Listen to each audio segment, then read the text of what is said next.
Go to the scene now of that devastating fire. My colleague Tokelo is at the school in Evaton, just south of Johannesburg, to give us an update. Good morning to you, colleague. Just give us perhaps an outbreak of what's been happening there. What's been the cause of the fire?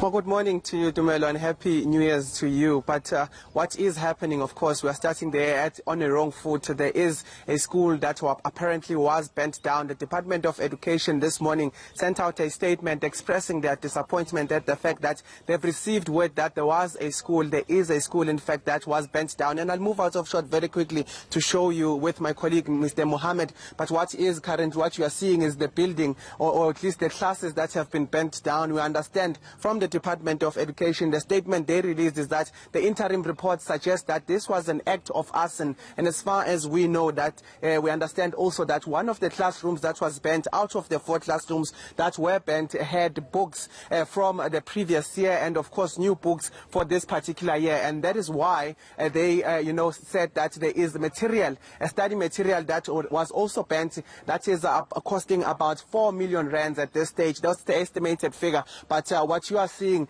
just behind me is, of course, the classrooms that were burnt. As far as things stands, the Department of Education is still trying to determine whether the other classes that were not affected by the fire are, eligible for learners to be in. And we understand that engineers will come through to actually check the structural integrity of this particular slab of classes. But as far as we know from the Department of Education, and quite troublingly so, is the fact that there is suspected arson in terms of what caused this fire. And at this point, do we know, from the Department of Basic Education, first of all, whether, that school will be repaired? Is there any funding to ensure that school is repaired, especially before the learners make their way back to school? And if at all the learners will be able to commence with their schooling curriculum in that school?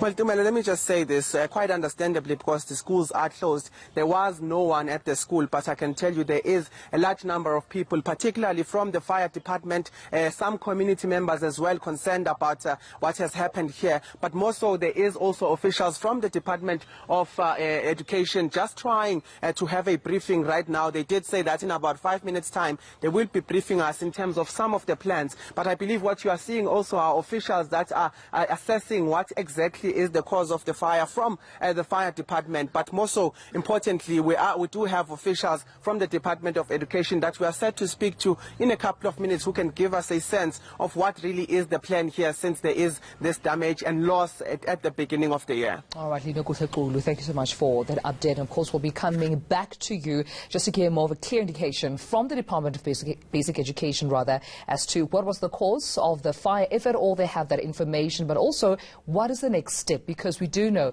that schools will be reopening, of course, this month, and learners will be making their way to the school, especially those who are enrolled and expecting the school, of course, to be able to accommodate them. Will that happen? We'll find out soon.